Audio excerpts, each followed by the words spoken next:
Você certamente já ouviu falar de linguagem figurada. O que é a linguagem figurada? Que relação isso tem com as figuras de linguagem? A linguagem figurada é aquilo que eu acabei de mencionar aqui, quando falei do denotativo, do conotativo. A linguagem figurada é a linguagem que não pode ser levada ao pé da letra, não pode ser lida assim e que não é construída assim. Se não houvesse montanhas, se não houvesse paredes, esse é o começo de um texto de Cecília Meirelles, ninguém vai pensar que ela quer dizer se não houvesse montanhas, se não existissem as montanhas verdadeiras, aquelas, né, de pedra, de rocha, de terra, se não houvesse paredes, todo mundo ia ver. Não, não é isso, não é. Montanha aí tem um valor metafórico, a parede tem um valor metafórico, a parede é a metáfora de limite, né? A montanha é a metáfora daquilo que nos esconde o que está do outro lado, né? Se não houvesse montanhas, se não houvesse paredes. A linguagem metafórica, a linguagem figurada, é aquela que não se baseia no pau, pau, pedra, pedra, no pão, pão, queijo, queijo, e aí surgem as figuras, que são muitas. No livro você tem uma belíssima relação com vários e vários exemplos. A minha função aqui é dizer para você que você precisa se habituar a isso. As pessoas hoje andam duras demais, andam lendo tudo ao pé da letra. Tudo, tudo. Essa história do politicamente correto, que é uma chatice monumental, faz muita gente virar robozinho de leitura. E aí o sujeito lê o texto e lê tudo ao pé da letra, fica aquela coisa chata, maçante, aí vem preconceito em tudo, vem agressão em tudo, e a beleza do texto se esvai, a compreensão se esvai, a ironia não é percebida, e por aí vai. Machado de Assis, Marcela amou-me durante 15 meses e 11 contos de réis. Marcela amou? Está na cara que não, né? Ela me amou enquanto durou o dinheiro, né? Acabado o dinheiro, acabou-se o amor, né? Isso é uma ironia machadiana para dizer que Marcela não amou. A ironia é uma figura que consiste em dizer algo que no contexto assume sentido exatamente oposto. Marcela amou-me quer dizer não me amou. De jeito nenhum, né? A metáfora, que é uma figura importantíssima, né? Base de toda a linguagem figurada, né? Onde queres revólver, sou coqueiro, diz Caetano Veloso no começo da antológica O Quereres. Onde queres revólver, sou coqueiro. Se eu não entender essas duas metáforas, revólver, coqueiro, eu não vou entender o que ele quer dizer com isso. Onde queres revólver, revólver é metáfora de violência. Coqueiro faz pensar no quê? Numa praia, tranquila, deserta, calma, sossego. Onde queres revólver, sou coqueiro, né? Ou seja, onde você quer X, eu sou o oposto de X. São metáforas antitéticas, né? Uma se opõe à outra. A metáfora, espero que você já tenha captado, né? Esse meta de metáfora, quer dizer mudança, né? Metáfora, o segundo elemento, é o mesmo elemento de semáforo, né? Fora esse elemento que quer dizer o condutor, né? O semáforo, eu falei aqui em polissemia, agora faz alguns minutos, né? A polissemia, poli, vários, semia, significado, né? O sema, o sentido, polissemia, vários sentidos. O semáforo é o condutor foro de sema, do sentido, do significado, porque o semáforo está lá para conduzir o significado daquelas luzinhas ali. O vermelho é o pare, o verde é o se der passe, o amarelo é a atenção e por aí vai, né? A metáfora o que é? É a mudança, é a condução da mudança. Que mudança? Do ao pé da letra para o figurado, né? Onde queres revólver, revólver ao pé da letra, não preciso dizer o que é, né? Ali, no texto do Caetano, não é ao pé da letra, é figurado. Essa letra, por sinal, de O Quereres, é todinha construída dessa maneira. São sempre duas metáforas antitéticas. Metáforas antitéticas. Aí você lê e entende as metáforas, entende a antítese e capta toda a mensagem do texto. Cito rapidamente aqui Cartola, que escreveu um texto lindíssimo chamado O Mundo é um Moinho. Ao pé da letra, o mundo é um moinho? Não, não é um moinho. Quando eu digo o mundo é um moinho, eu transfiro para o mundo aquilo que vejo no moinho. O moinho foi feito para moer. O mundo moe. O mundo é um moinho. Transfiro diretamente os atributos que eu vejo no moinho para o mundo. Isso é metáfora. Altero o sentido literal, transfiro e digo que A é B. Vejo em A o que vejo em B e faço a transferência direta. A é B. Isso é uma metáfora, né?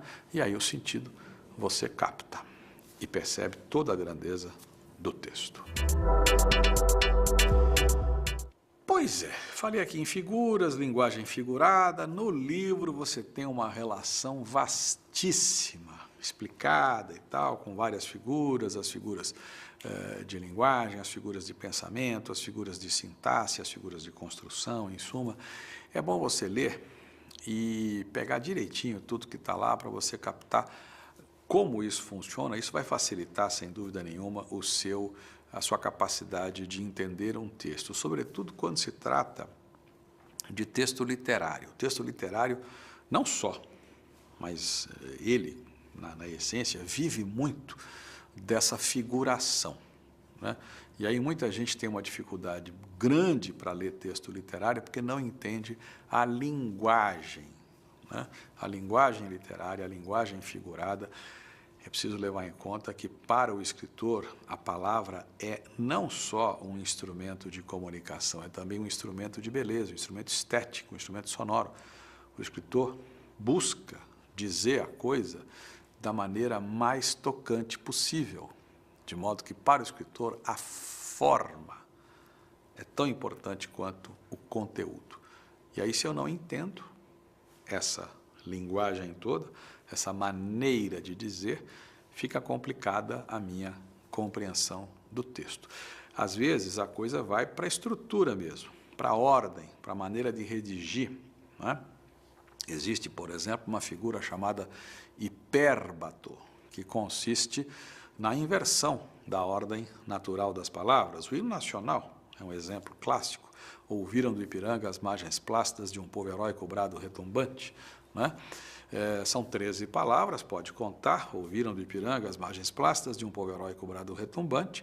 São 13 palavras dispostas não na ordem direta. Se tivéssemos a ordem direta, teríamos as margens plácidas do Ipiranga ouviram o brado retumbante de um povo heróico. Desfaríamos o hipérbato, que muita gente subclassifica em síncese e em anástrofe. A anástrofe é uma inversão um pouco mais fácil, compreensível, e a síncese é uma inversão tão radical que o sentido chega a ser comprometido, não é? De tudo ao meu amor serei atento antes, começo de um célebre poema de Vinícius de Moraes, o soneto de fidelidade, né? De tudo ao meu amor serei atento antes. Aliás, é preciso aprender a ler poesia. A leitura da poesia não deve obedecer à leitura do verso. As pessoas acham que devem ler verso por verso, como se cada verso tivesse sentido completo. Não é assim. Eu preciso, antes de ler a poesia, preciso olhar para a poesia, entender a construção das frases, a sintaxe, a estrutura, ver onde, de fato, acabam os blocos sintáticos para ler direito. Esse poema do Vinícius, por exemplo, no primeiro verso, de tudo ao meu amor serei atento.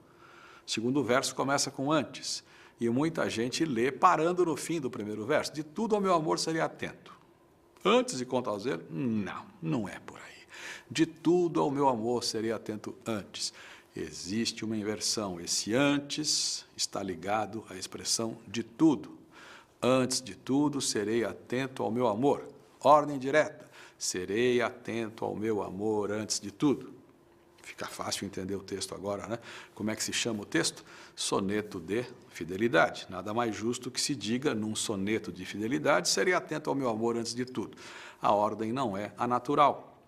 No poema, a gente lê, desfaz a ordem para entender o verdadeiro sentido. Então, são figuras de que se valem os escritores, né, para construir o texto que tem não só a finalidade de informar, de transmitir ideias, conceitos, mas também a finalidade de encantar, de produzir efeito estético, sonoro, prazeroso. A leitura tem que ser bonita, o texto tem que ser bonito.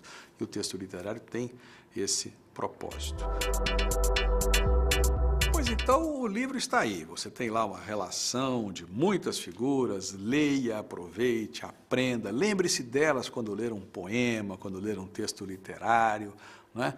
Lembre-se disso para que a sua percepção do texto, a sua capacidade de compreensão do texto se expanda, se abra, aumente. Ler o texto com esses conhecimentos todos é muito mais interessante. O texto fica vivo, flui diante da gente. E aí a gente pode responder aquelas questões todas que são feitas sem ficar tremendo na base, já com confiança, sabendo que captou lá determinados recursos empregados pelo escritor, né?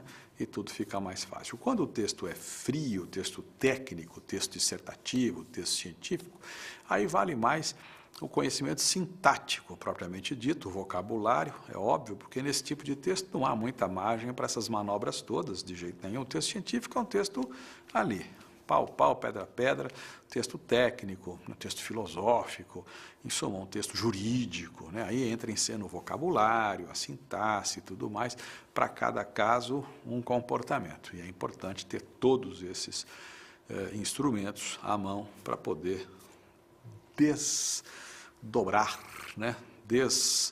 Desfazer até, por que não, essa coisa toda do texto e entender aquilo que está por trás do que está escrito.